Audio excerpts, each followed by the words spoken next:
Hiya. It's Deputy Prime Minister, proud Northerner and basic instinct enthusiast, Angela Rayner, and welcome to another No-Brainer with Angela Rayner. As you can see, I am still laying low at my mate's apartment. He said that I could stay for as long as I wanted, and don't worry, it is definitely all above board. I have declared it and it is perfectly okay. I've had to do that because our Keir is very, very salty and shook.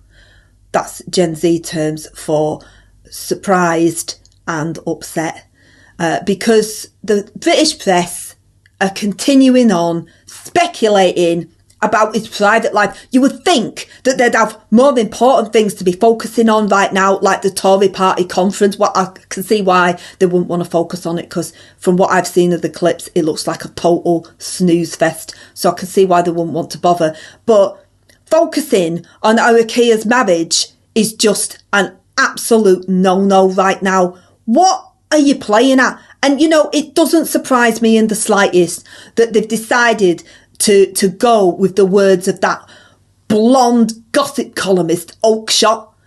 Who does she think she is, talking about our Keir's marriage like that? It is none of her business. She's talking about an open secret in Westminster and that everybody knows it. What are you doing?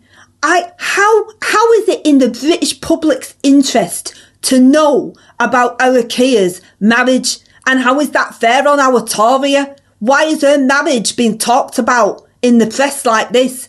It is completely unfair and unnecessary. I know us Labour's decided that it was in the public interest to talk about Boris when he was always getting his leg over and having side pieces and impregnating people left and right. And we felt that the public needed to know about that, and we were very supportive of that. But our Keir is dealing with so much right now.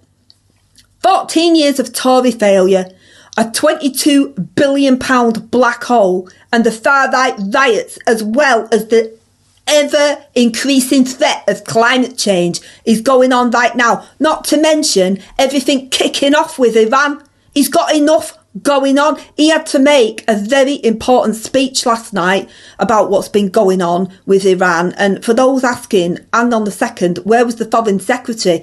Well, our David was actually very, very busy last night because he made a very important discovery. He discovered that you can actually grow your own cervix by taking the right hormones.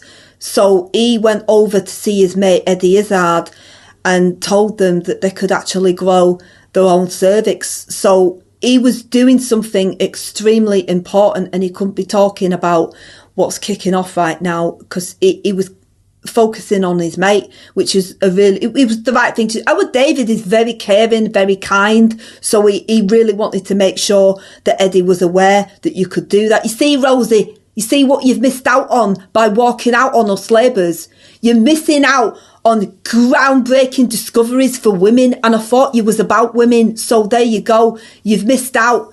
And for the rest of you speculating about our Keir, focus on the things that are important right now, which is 100% not whether he's getting his leg over or not, or whether that happened in the past. It's nobody's business. Leave our Keir and our Toria alone. We have got more important things to do with us Labours, and the rest of you should be focusing on that. I'll see you again on another No-Brainer with Angela Rayner.